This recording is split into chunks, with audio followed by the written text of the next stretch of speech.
The telegram arrived on a Tuesday morning in Boston, interrupting Thea Harper's breakfast of toast and weak tea, informing her that she had inherited a cattle ranch in Nevada from an uncle she had never met. She read the words 3 times before their meaning penetrated the fog of her morning routine. Uncle Samuel Harper, her father's estranged younger brother, had died without other heirs, and his property now belonged to her. The ranch was located outside Elko, a town she had never heard of in a state she had only seen on maps. The lawyer's letter that followed 2 days later contained a train ticket, a deed, and a brief note explaining that the property was currently being managed by a foreman who had worked for her uncle for 8 years. Thea stood in her small, rented room above the bakery where she worked, holding the documents that represented an entirely different life. At 23, she had spent the last 5 years since her parents' death in a fever epidemic scraping by in Boston, working long hours for barely enough to survive. The inheritance felt like a dream, the kind she had stopped allowing herself to have. 3 weeks later, she stepped off the train in Elko, Nevada, carrying a single worn carpetbag and wearing her best dress, which was still shabby by any standard. The May heat of 1882 hit her like a wall after Boston's mild spring. The town stretched before her, a collection of wooden buildings lining a dusty main street, with mountains rising in the distance like ancient sentinels guarding secrets she could not yet fathom. A man detached himself from the post he had been leaning against outside the station. He was tall, probably close to 30, with sun-darkened skin and eyes the color of whiskey held up to lamplight. His hat was pushed back slightly, revealing dark hair that needed cutting, and he wore the practical clothes of someone who worked with his hands: denim pants, a worn shirt, scuffed boots with spurs that caught the afternoon light. "Miss Harper." His voice was deeper than she expected, with a slight drawl that marked him as someone who had spent considerable time in the West. "Yes." She set down her bag, squaring her shoulders despite her exhaustion. "And you are Kane Tucker, foreman of the Rolling H. That was your uncle's ranch." He picked up her bag without asking permission. "I have a wagon waiting. It is about an hour's ride to the property." She followed him through the town, taking in the saloons, the general store, the bank with its false front facade pretending to be grander than it was. People watched her pass with open curiosity. She supposed she looked as out of place as she felt, with her city clothes and pale skin that had never seen this kind of relentless sun. The wagon was basic, but well-maintained. Kane helped her up onto the seat with the same efficiency he had shown in collecting her bag, then climbed up beside her and took the reins. They left Elko behind, following a road that cut through landscape, unlike anything Thea had experienced. Sagebrush dotted the valley floor, and the air smelled of dust and something green and sharp she could not identify. "How big is the ranch?" she asked after several minutes of silence. "About 1,500 acres of deeded land, plus we run cattle on another 3,000 acres of open range." Kane kept his eyes on the road. "We have about 800 head right now. Your uncle was building up the herd slowly, doing it right. We have 5 other hands besides myself. I do not know anything about ranching. I figured." There was no judgment in his tone, just a statement of fact. "Your uncle never mentioned you, so I am guessing you did not know much about him either." "My father and he had some kind of falling out before I was born. I only learned I had an uncle when the telegram arrived." Thea watched a hawk circle overhead, riding invisible currents with enviable ease. "What was he like?" Kane considered the question for a long moment. "Fair, hard-working, kept to himself mostly but treated his men right and paid on time. He was not much for talking about personal matters." He glanced at her briefly. He died quick, if that matters to you. Hart gave out while he was checking the north fence line. Found him that afternoon. I am sorry. He was a good man to work for. Kane guided the wagon around a particularly deep rut. Question is, what are you planning to do with the place? It was the question Thea had been asking herself for 3 weeks. I suppose that depends on what condition it is in and whether it can support itself. I cannot afford to run a losing operation. It turns a modest profit. Could do better with some investment, but your uncle was conservative with money, preferred to grow slow rather than take on debt. Kane pointed ahead. There it is. The ranch house came into view, a low wooden structure with a wide porch facing the mountains. It was larger than Thea had expected, with several outbuildings scattered nearby. A barn, a bunkhouse, corrals that currently held several horses. Everything looked weathered but solid, built to withstand the harsh climate. As they pulled into the yard, several men emerged from the barn. Kane introduced them quickly. Emmett, the oldest hand at 50, with a gray mustache and gentle eyes. Wyatt and Seth, brothers in their early 20s who had come west from Missouri. And 2 younger men, Diego and Frank, who tipped their hats politely but looked uncertain about having a woman as their new boss. Miss Harper will be staying in the main house, Kane announced.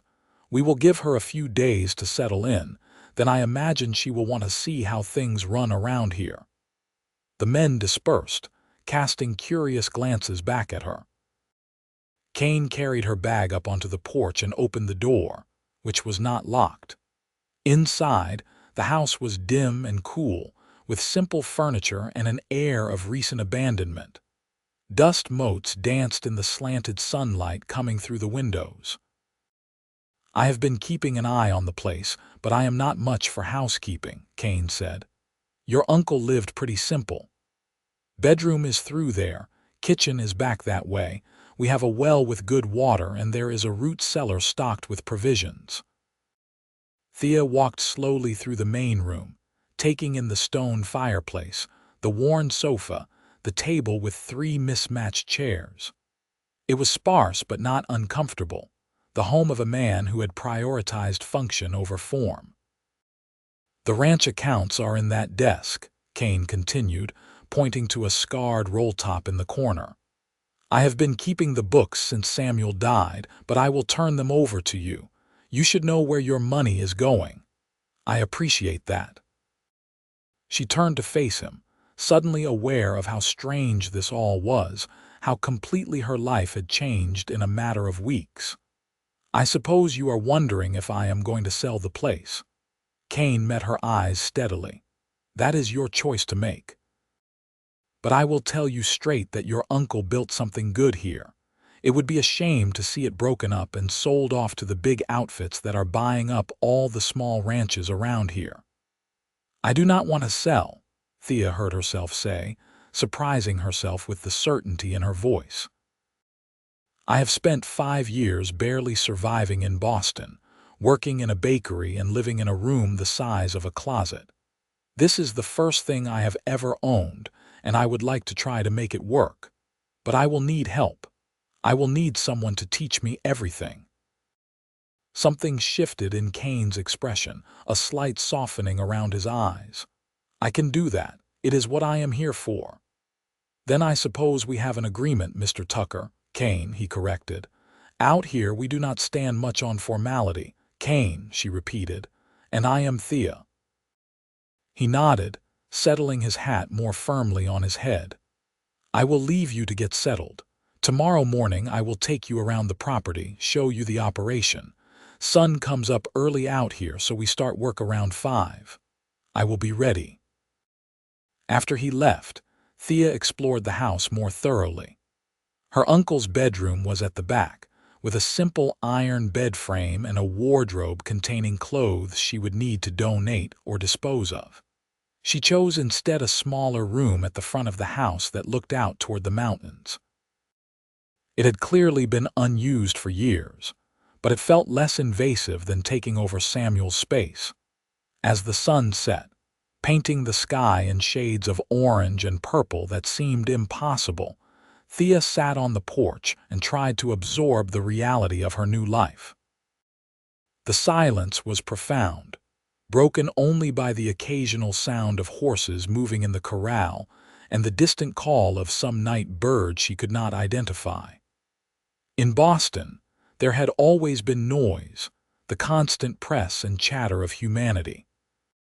Here, the world felt vast and empty in a way that was both frightening and exhilarating. She woke before dawn the next morning, her internal clock still set to bakery hours. By the time Kane knocked on her door, she had dressed in her most practical clothes, though even those were woefully inadequate for ranch work, and had made coffee using the supplies she found in the kitchen. Kane accepted a cup with a nod of thanks. He looked alert and ready for the day, making her aware of how rumpled she probably appeared. "We will start with a tour of the buildings, then ride out to check on the cattle. Can you ride?" "I have ridden exactly twice, both times in a park in Boston on a horse so old and docile it barely qualified as alive." The corner of Kane's mouth twitched in what might have been amusement. "Then the first thing you need to learn is how to sit a horse. Come on." At the corral, he pointed out a mare with a gentle disposition named Stella. "She was your uncle's personal mount. Good steady horse will not give you trouble." For the next hour, Kane taught her the basics of saddling and bridling, explaining each step with patient thoroughness. His hands were competent and sure as he demonstrated, and Thea tried to memorize every movement. When she attempted it herself, he stood back and let her struggle through it, only offering correction when she made a mistake that could cause problems. "Good enough for now," he finally said. "Mount up. I will show you how to sit proper." Getting into the saddle was awkward and graceless, but she managed it. Kane rode beside her on a tall black gelding named Ranger, explaining how to hold the reins, how to use her legs to communicate with the horse, how to move with the animal rather than against it. They rode slowly through the ranch, and Kane pointed out boundaries and explained operations. The hay fields that would be cut in summer, the water sources that were precious in this dry climate, the breeding stock kept separate from the main herd, the line shack in the northern section where hands stayed during roundup season. "This is winter range here," Kane said, gesturing to a wide valley dotted with cattle. "Come summer, we will move them up higher where it stays cooler and the grass is better. Your uncle held grazing permits on Forest Service land in the Ruby Mountains." Thea absorbed information like a sponge, asking questions whenever something was unclear.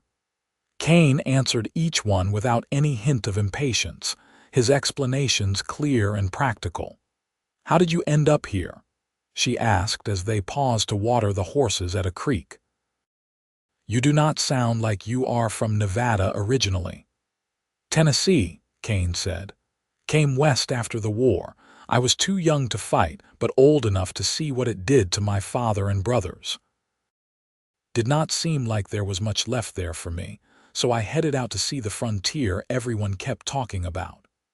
He looked out at the horizon, his expression distant. "Worked my way through Colorado and Utah, learning cattle work.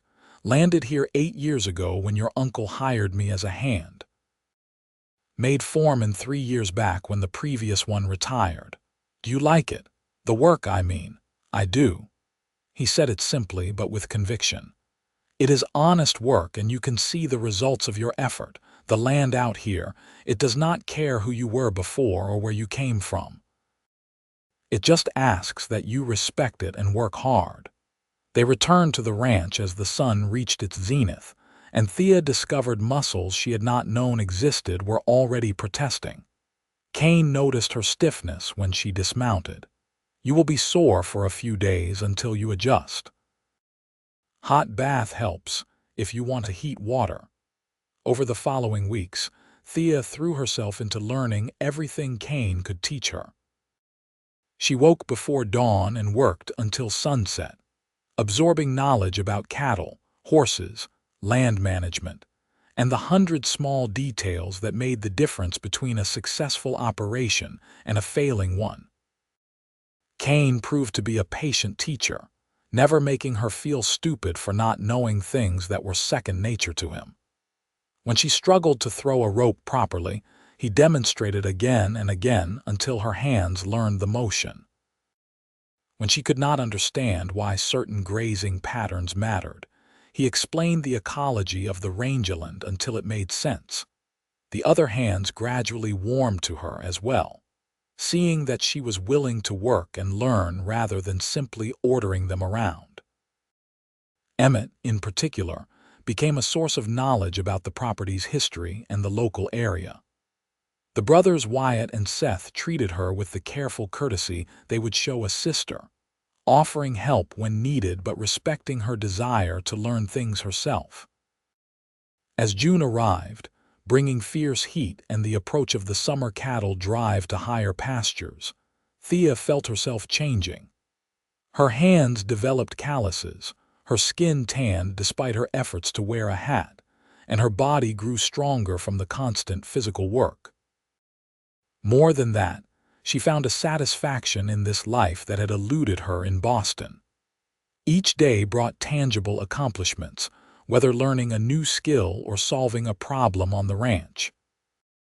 She also found herself increasingly aware of Kane in ways that had nothing to do with his role as her foreman and teacher.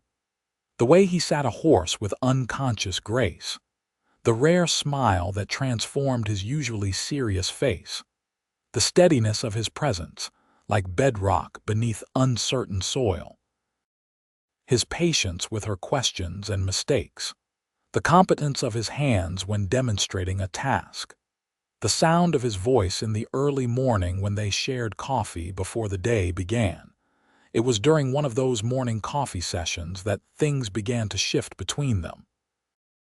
They were sitting on the porch, watching the sun paint the mountains pink and gold, discussing the upcoming cattle drive. "I want to go with you," Thea said. "On the drive to the summer pastures." Kane looked at her over the rim of his cup. "It is hard work. Days in the saddle, sleeping on the ground, dealing with weather and ornery cattle. Not exactly comfortable." "I did not come here for comfort," she pointed out. "How can I run this ranch if I do not understand all aspects of the operation? You have a point." He was quiet for a moment, then nodded. "All right, but you follow orders without question. When I or one of the other hands tells you to do something, you do it. Out there, hesitation can get you or someone else hurt. I understand. And you will need better gear. You cannot make a drive in those skirts." This proved to be accurate. That afternoon, Kane took her into Elko to the general store, where he helped her select proper work clothes. The proprietor, a thin woman named Mrs. Ashford, clearly disapproved of Thea purchasing men's pants, but Kane ignored her pursed lips and continued making recommendations. "You will need a better hat too," he said. "That bonnet is useless out on the range, and boots with a proper heel for riding." By the time they finished, Thea had a new wardrobe that would have scandalized her Boston acquaintances. Denim pants, cotton shirts suitable for hard work, a wide-brimmed hat that actually provided shade, and boots that came up to her calves. Kane added a bedroll, a slicker for rain, and a canteen to her purchases. "You do not have to pay for all this," she protested when she saw the total. "Ranch expense," Kane replied. "Proper gear is an investment in safety. Besides, these are work necessities, not luxuries." As they drove the wagon back to the ranch, Thea found herself studying his profile, the strong line of his jaw, the way his hands held the reins with easy confidence. "Thank you," she said, "for everything you have been teaching me. I know I have been added work for you." Kane glanced at her and something warm flickered in his eyes. "You have not been work, you have been a surprise." "What do you mean?" "I figured you would spend a few weeks here, realize ranching is harder than you thought, and sell out to the first buyer. Instead, you have been working harder than hands I have paid to be here. You actually care about the place. He returned his attention to the road. Your uncle would have liked that. The praise warmed her more than it should have. She told herself it was simply satisfaction in doing a job well, but she knew it was more than that. She cared what Kane thought, valued his good opinion in a way that went beyond their working relationship. The cattle drive began on a Monday in mid-June. They would be moving 500 head to summer pasture, a journey of about 40 miles over rough terrain. Kane assigned positions, putting Thea at the drag position at the back of the herd with Diego, where the dust was thickest but the work was somewhat easier. "Stay alert," Kane instructed. "Your job is to keep stragglers moving and watch for any cattle trying to break away. Diego will show you what to do." The first day was brutal. The dust was suffocating despite the bandana Kane had told her to wear over her nose and mouth.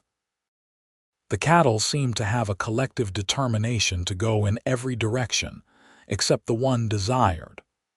By the time they made camp that evening, Thea was exhausted, filthy, and questioning every decision that had brought her to this point. Kane found her sitting apart from the others as they prepared dinner over the campfire. He handed her a canteen. "Drink. You need to stay hydrated out here." She drank deeply, then wiped her mouth with the back of her hand, leaving a streak in the dust coating her skin.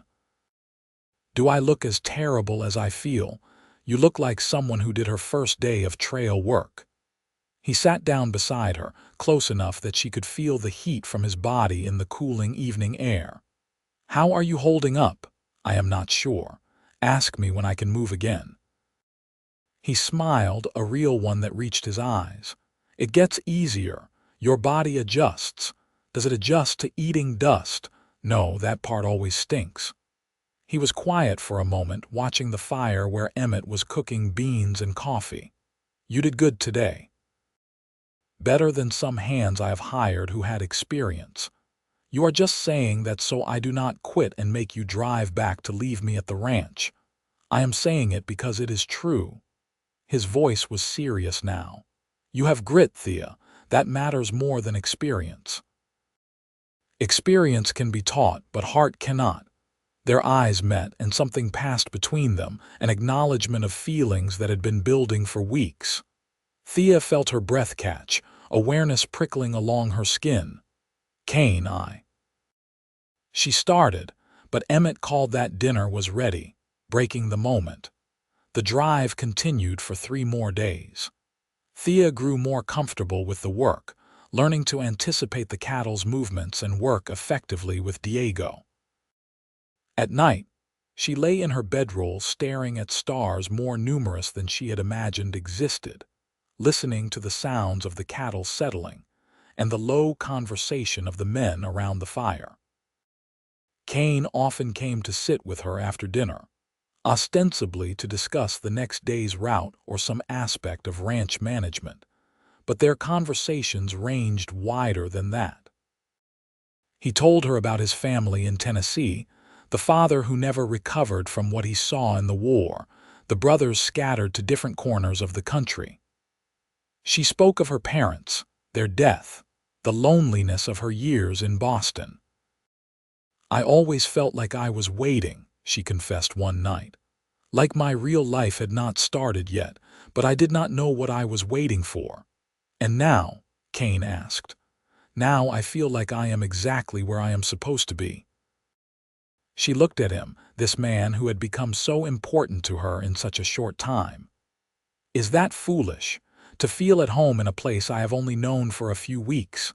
Not foolish." His voice was low, rough. "Sometimes you just know when something is right." On the final day of the drive, as they reached the summer pastures in the foothills of the Ruby Mountains, Thea felt a sense of accomplishment unlike anything she had experienced.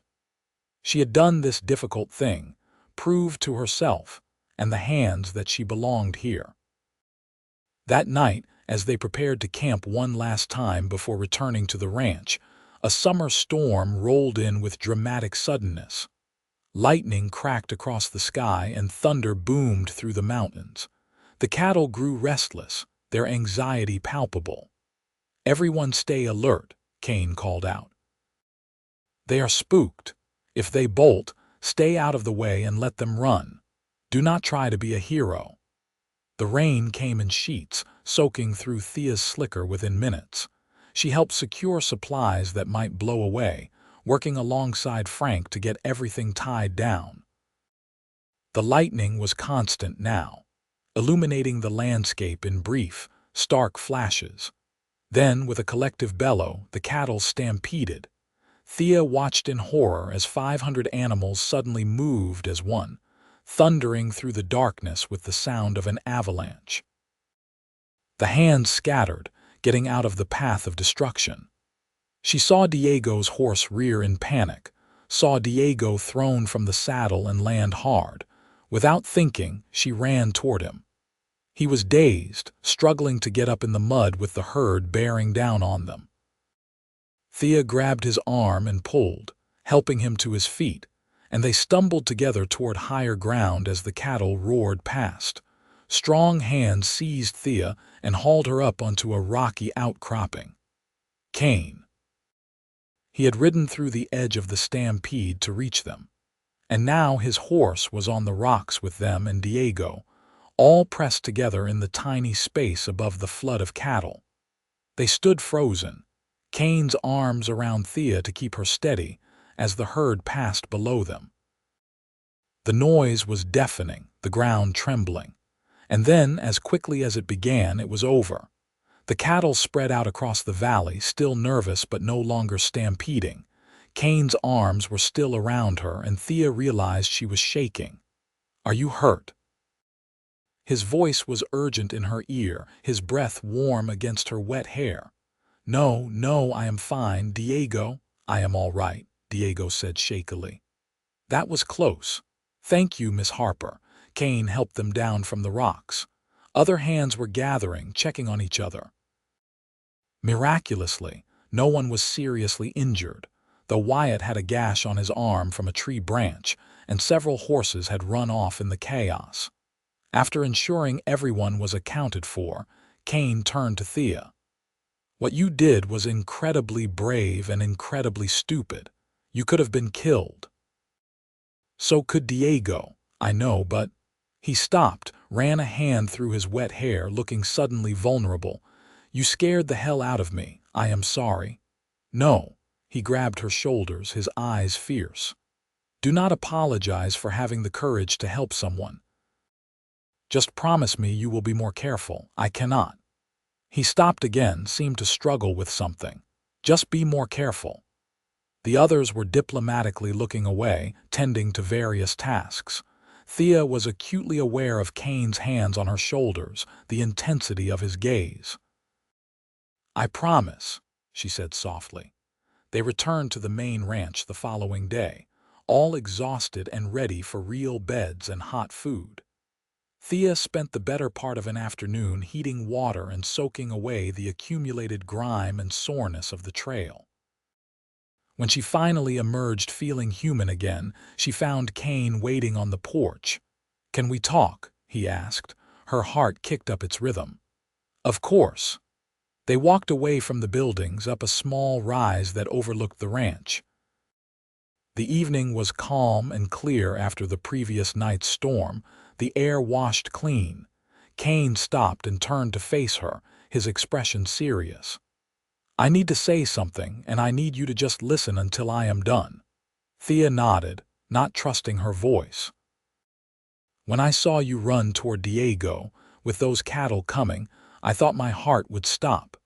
And I realized something I have been trying to ignore for weeks now." He took a breath. "I have feelings for you, Thea, more than just respect for my employer or friendship for someone I have been teaching. Real feelings. The kind that make me think about things I have not let myself want in a long time." Thea felt like the air had been knocked from her lungs. "Kane, I know it is complicated. You are my boss, and there is the matter of propriety and what people would think. But life is short, and I have learned that you do not always get second chances. So I had to tell you, even if you do not feel the same way. I just needed you to know." She stepped closer to him, close enough to see the flecks of gold in his eyes, the way his jaw was tense with the vulnerability of what he had just admitted. "I do feel the same way," she said. "I have been trying not to, telling myself it was just gratitude or admiration or loneliness. But it is more than that. When I saw you ride through that stampede last night, when I felt your arms around me, I knew. I am falling in love with you, Kane Tucker." The smile that broke across his face was like sunrise. He reached for her slowly, giving her time to pull away if she wanted, and when she did not, he cupped her face in his hands and kissed her. It was gentle at first, tentative, a question being asked and answered. Then Thea leaned into him and the kiss deepened. Weeks of building tension and denied attraction finally finding release. His arms came around her, pulling her close, and she wound her hands into his hair, holding him to her.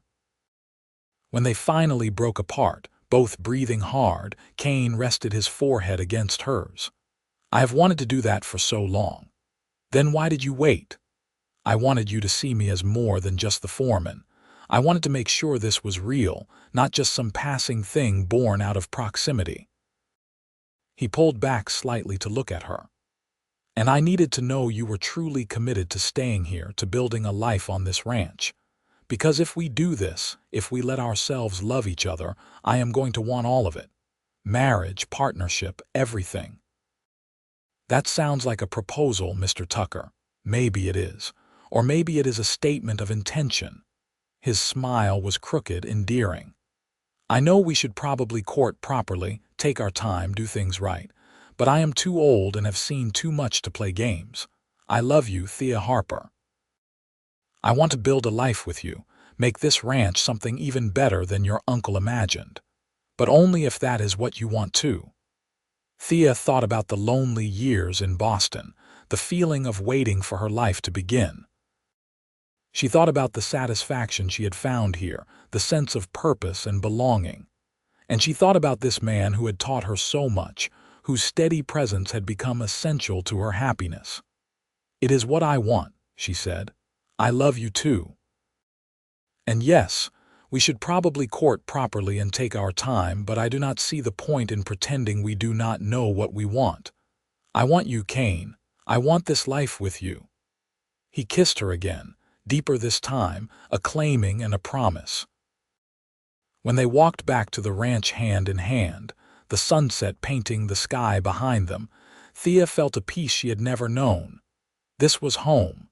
This was where she belonged. The news of their relationship spread through the small ranch community quickly, though it surprised no one. Emmett congratulated them with a knowing smile, as if he had seen it coming all along. The other hands offered their good wishes with varying degrees of awkwardness and sincerity.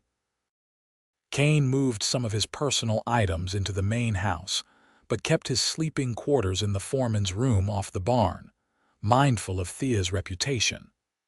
They courted in the evening hours after work was done, sitting together on the porch or taking walks in the cooling twilight. They talked about their hopes for the ranch, their dreams for the future, and the thousand small details that two people learn about each other when building toward a shared life. In July, they rode into Elko together to speak with the circuit preacher who came through once a month. Reverend Matthews was a practical man who had seen enough of frontier life to be unshocked by most things. He agreed to marry them the following month when he returned. "You are sure about this?" he asked Thea privately. "You have only known each other a few months." "I am sure," she said without hesitation.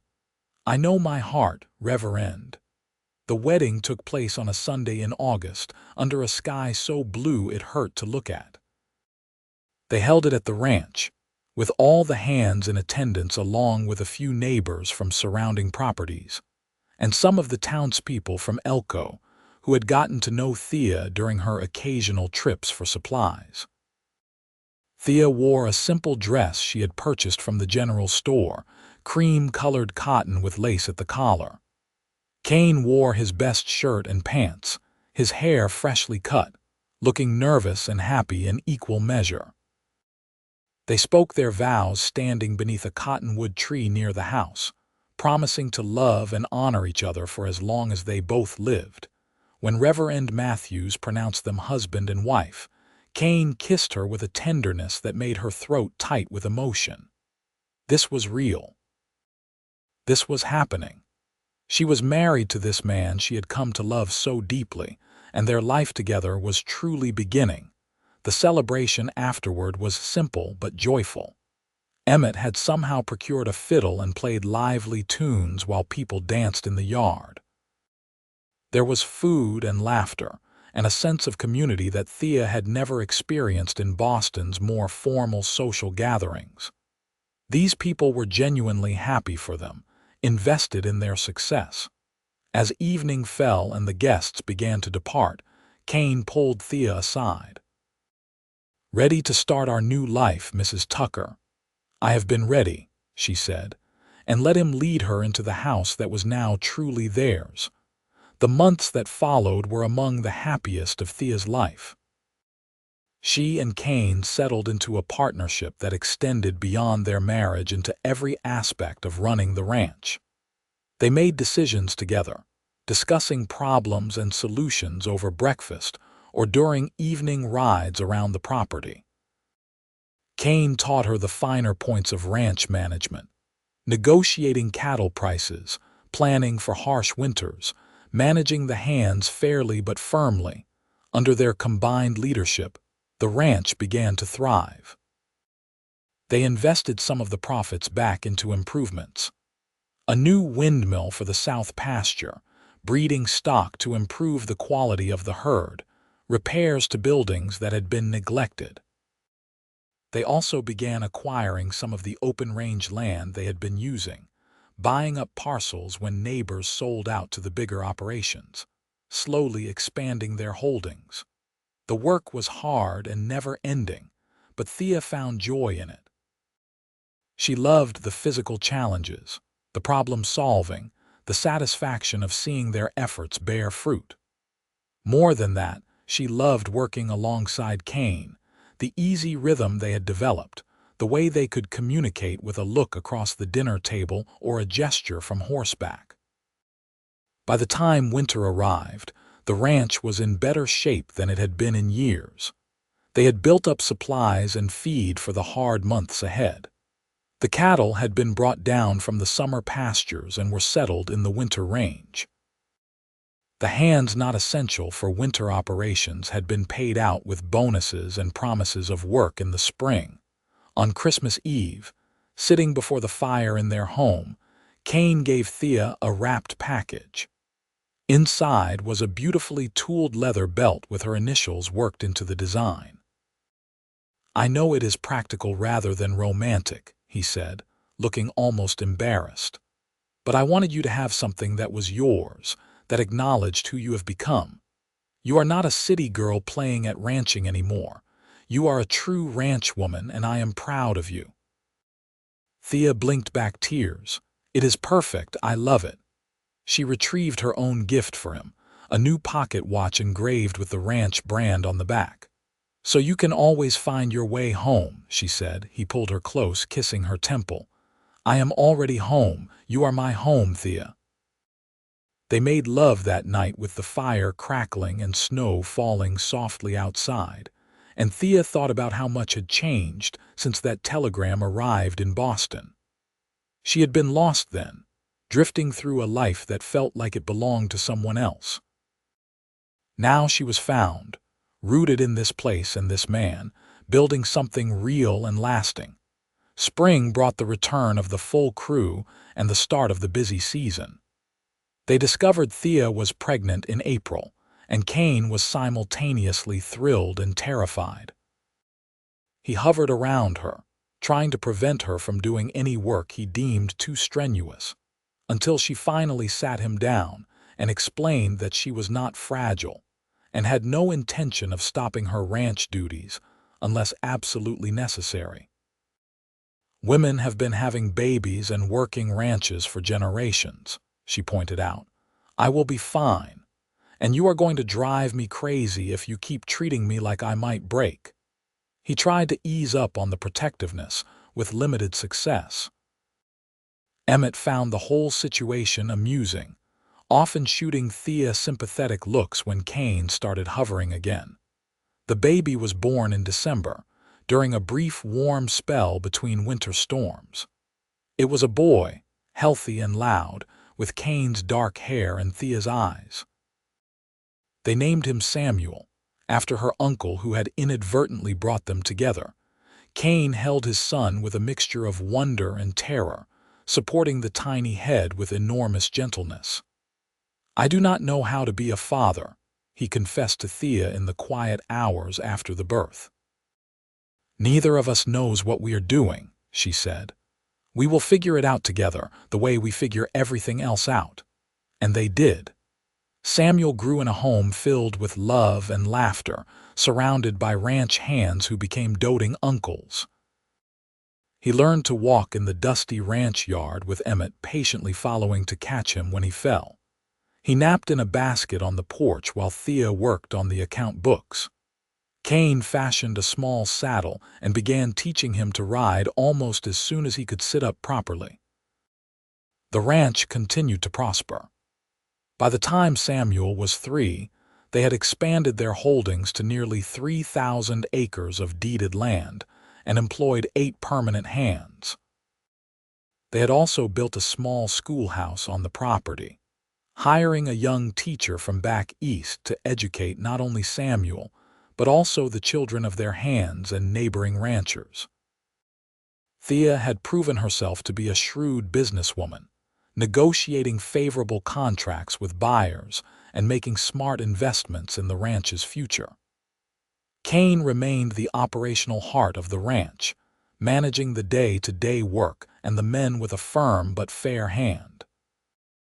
Together, they were formidable, earning respect from neighbors and business associates alike. On their 5th anniversary, Kane surprised Thea by taking her to San Francisco for a week. It was her first time leaving the ranch for anything other than short supply trips since she had arrived, and her first time seeing the ocean. They stood on the beach at sunset, watching the waves roll in with Samuel playing in the sand nearby. Kane put his arm around her waist, pulling her close. "Do you ever regret it?" he asked. "Giving up the chance for city life, society, all the things you might have had." Thea turned to look at him, this man who had become her whole world. "Never. Not for a single moment. My life began when I got on that train to Nevada. Everything before that was just waiting." "I love you," Kane said, as he did every day, the words never losing their power through repetition. "I love you too," she replied. "Always." They had 2 more children over the next years.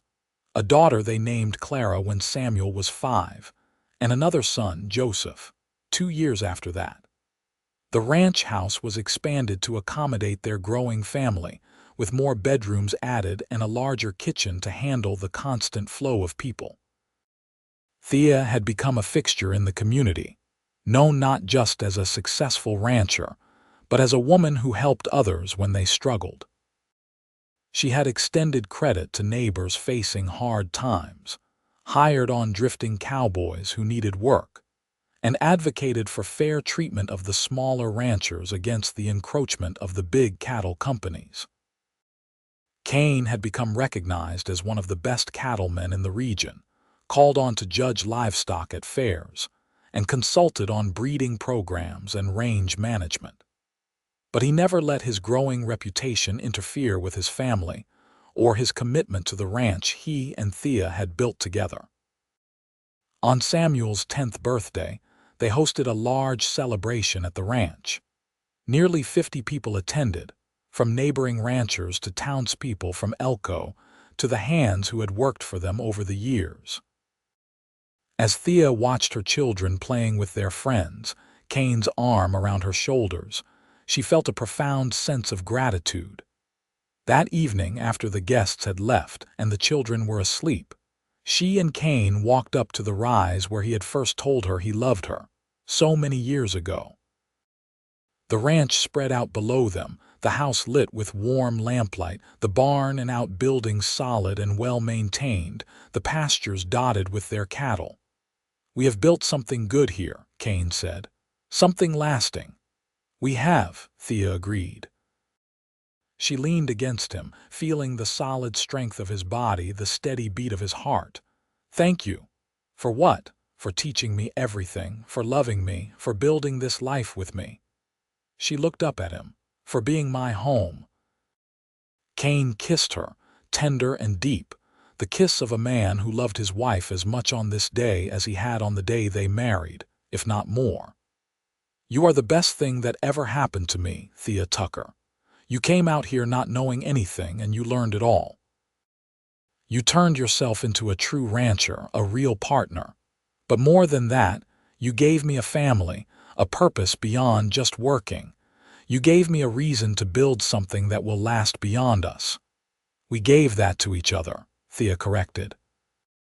They stood together in the gathering darkness, watching the stars emerge one by one in the vast Nevada sky. The years had brought challenges and hardships, as any ranching life did. They had lost cattle to disease and harsh winters. They had fought off attempts by larger operations to buy them out or drive them under. They had weathered droughts and market crashes, and all the thousand difficulties that came with making a living from the land. But they had faced it all together, and in facing it, they had built something stronger than any individual achievement. They had created a legacy in the ranch that would pass to their children, in the hands they had trained who had gone on to succeed elsewhere, in the community they had helped support and strengthen.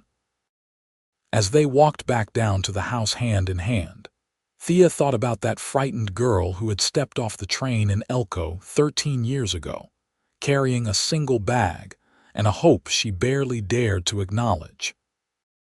That girl could never have imagined this life, this love, this sense of absolute belonging. She had inherited a ranch she had never seen.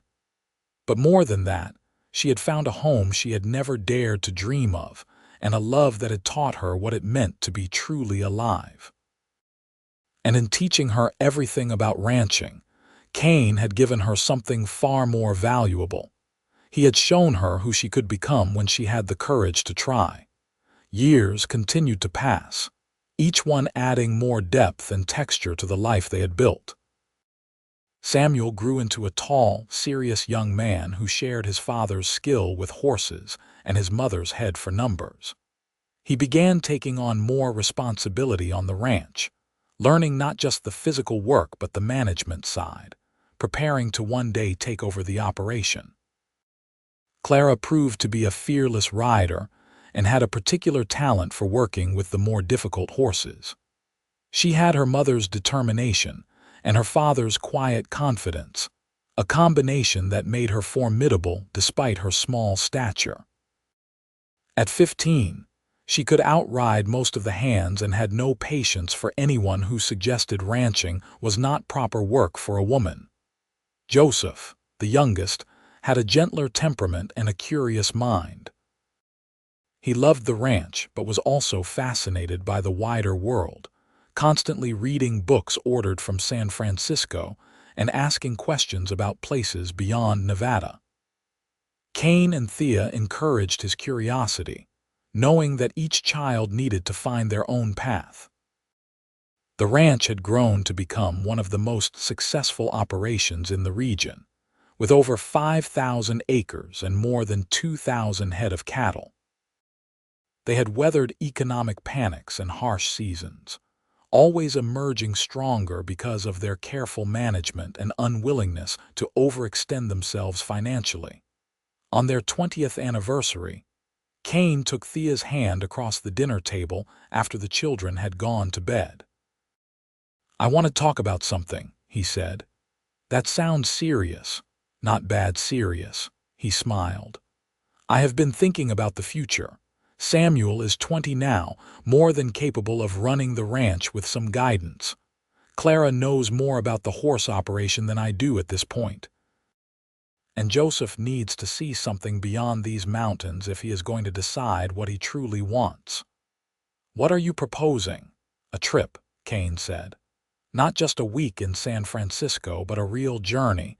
We could go back east, see where you came from. Maybe even travel to Europe if you wanted. See all those places we have only read about in books. Thea stared at him in surprise. Leave the ranch. For months, Samuel can manage things, and Emmett is still sharp as ever, even if he does not ride as much anymore. The ranch will not fall apart because we are gone for a while. He squeezed her hand. We have worked hard for 20 years, Thea. Maybe it is time to enjoy some of what we have built. The idea was both terrifying and exhilarating. Thea realized that she had become so rooted in this place that the thought of leaving, even temporarily, felt strange. But Kane was right. They had built something strong enough to survive their absence for a season. Yes, she said finally. Let us do it. Let us see the world together. They spent the spring preparing for their journey, ensuring that Samuel had all the information and authority he needed to manage the ranch in their absence. They also sat down with each of their children to discuss the future. This ranch will be yours someday, Kane told them. Not just Samuel's, but all three of you. You will need to decide among yourselves how to handle that, whether you all want to work it together or if some of you want to pursue other paths. But know that whatever you decide, your mother and I support you. They left in June, boarding the train in Elko just as Thea had done 2 decades earlier, but this time heading east instead of beginning her journey west. They traveled to Boston first, where Thea showed Kane the bakery where she had worked, the tiny room where she had lived. It all seemed impossibly small and distant now, like it had happened to someone else. From Boston, they traveled to New York, and then boarded a ship to cross the Atlantic. They saw London and Paris, Rome and Vienna, exploring with the wide-eyed wonder of people who had spent years focused on the practical necessities of survival, and were now free to simply experience beauty and culture. But as much as they enjoyed the journey, they were both ready to come home by the time fall approached. They missed their children, missed the ranch, missed the wide skies and the clean air. The cities were fascinating but felt constricting after the openness of Nevada. When they finally returned in October, after 4 months away, their children gathered to meet them with broad smiles and 1,000 stories about everything that had happened in their absence. The ranch had not just survived but thrived under Samuel's careful management. You did well, Kane told his son, gripping his shoulder with pride. Better than well. Your mother and I can step back knowing this place is in good hands. That did not mean they retired exactly. Kane still worked the ranch every day, though he let Samuel make more of the major decisions. Thea continued to manage the business side of things, teaching Clara the intricacies of contracts and negotiations. They were transitioning gradually, preparing the next generation to take full control. Joseph, as they had suspected, decided to pursue education beyond what the ranch could provide. He left for university in California when he turned 18, planning to study law. It was bittersweet to see him go, but both Kane and Thea knew it was right for him to follow his own dreams. On a warm evening in late spring, when Thea was 50 and Kane was 56, they walked up to their favorite rise above the ranch as the sun was setting. It had become a tradition over the years, this quiet time together away from the bustle of the household. Do you remember the first time we came up here? Kane asked. When I told you I had feelings for you. I remember everything about that day, Thea said. I was terrified and hopeful and more sure of what I wanted than I had ever been about anything. I knew then that I wanted to spend the rest of my life with you, and I have to say, it has been even better than I imagined." He pulled her close, and she leaned into him with the ease of long familiarity. "We have been lucky," Thea said. "Luck had nothing to do with it. We worked for this, fought for it, built it with our own hands and hearts." He kissed the top of her head. "You are my greatest achievement, Thea Tucker. Not the ranch, not the success, but the life we have made together." "We are not done yet," she pointed out. "We have many more years ahead of us." "Then I look forward to every single one of them." They stood together as the stars emerged, the same stars that had witnessed their first kiss, their wedding, the birth of their children, and all the moments big and small that had comprised their life together. Below them, the ranch lights began to glow in the gathering darkness. The house that had become the heart of their family, the barn where generations of horses and cattle had been tended, the land that had taught them both what it meant to build something lasting. Thea thought about the telegram that had arrived so many years ago, the inheritance she had never expected. She had gained a ranch, yes, but that was the least of what she had found. She had discovered her own strength, her capacity for love, her ability to build a life from nothing but determination and hope. And she had found Kane, the Foreman cowboy who had taught her everything about ranching, and in doing so had taught her everything about love, partnership, and what it meant to find where you truly belonged. He had been patient with her mistakes, celebrated her successes, stood beside her through every challenge, and loved her with a steadiness that had been the foundation of everything they had built. As they walked back down to the house, to the family and the life they had created together, Thea felt nothing but gratitude. She had been given a great gift in that inheritance, but the true treasure had been what she had made of it, and the man who had helped her every step of the way. The years continued to bless them. Samuel married a schoolteacher from Elko, a kind woman named Margaret who loved the ranch and fit into their family as if she had always been there. They gave Kane and Thea their first grandchildren, twin boys who brought new life and laughter to the house. Clara, independent as ever, took over complete management of the horse breeding program and made it so successful that buyers came from 3 states away to purchase their stock. She eventually married one of the hands, a quiet man named Daniel, who respected her fierce independence and worked alongside her as an equal partner. Joseph returned from university as a lawyer and opened a practice in Elko, using his skills to help local ranchers and small business owners navigate the increasingly complex legal landscape. He brought his own wife to meet the family, a woman he had met at university who was charmed by the ranch despite her city upbringing, reminding Thea of herself so many years ago. Kane and Thea gradually stepped back from the day-to-day operations of the ranch, though they remained involved and consulted on major decisions. They spent their time with grandchildren, took occasional trips to visit Joseph in town, and enjoyed the luxury of simply being together without the constant pressure of work. On their 30th anniversary, their children arranged a celebration that brought together everyone whose lives they had touched over the decades. Former hands came from across the West, neighbors who had weathered hard times with their help, business associates who had learned to respect Thea's sharp mind and Kane's integrity. The small town of Elko had grown, but it still remembered the Eastern woman who had arrived knowing nothing and had built one of the region's most respected operations. Emmett, now in his 80s but still sharp-eyed and quick-witted, stood to offer a toast. "I have known Kane Tucker for over 30 years, and I watched Thea Harper become Thea Tucker. I have seen a lot of partnerships in my time, but I have never seen two people who belong together more than these two. They built something lasting here, not just in terms of land and cattle, but in family and community. Here is to 30 more years.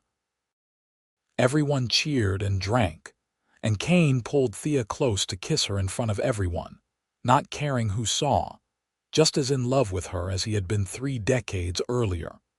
Later, in the quiet of their room, Thea sat at her vanity brushing out her hair, now streaked with silver. Kane came up behind her, taking the brush from her hand and continuing the motion with gentle strokes. 30 years, she said, watching him in the mirror. Sometimes it feels like yesterday that I stepped off that train, and sometimes it feels like I have always been here. You have always been here, Kane said. You just took a while to arrive. She smiled at that, then grew more serious. I want you to know something. Everything good in my life came from that inheritance from coming to this ranch, but none of it would have meant anything without you. You taught me how to live, Kane, how to work and build and love and be part of something bigger than myself. We taught each other, Kane said. He set down the brush and turned her to face him.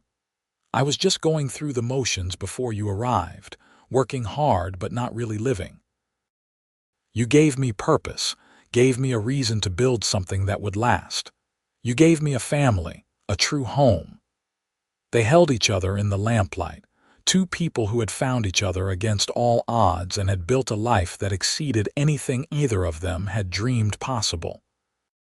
Outside, the ranch slept under the stars, peaceful and prosperous. Their children and grandchildren were scattered across the property, all part of the legacy that Kane and Thea had created together. The ranch would continue long after they were gone, passed down through generations, each adding their own mark, but all building on the foundation that had been laid by a frightened girl from Boston and a patient cowboy who had taught her everything. But more than the land or the cattle or the buildings, what would endure was the love story that had made it all possible, the partnership that had proven that sometimes the greatest inheritance is not what you receive, but what you build with the help of someone who believes in you. And as Kane and Thea lay down to sleep that night, wrapped in each other's arms, they knew that they had lived well, loved deeply, and created something beautiful that would outlast them both.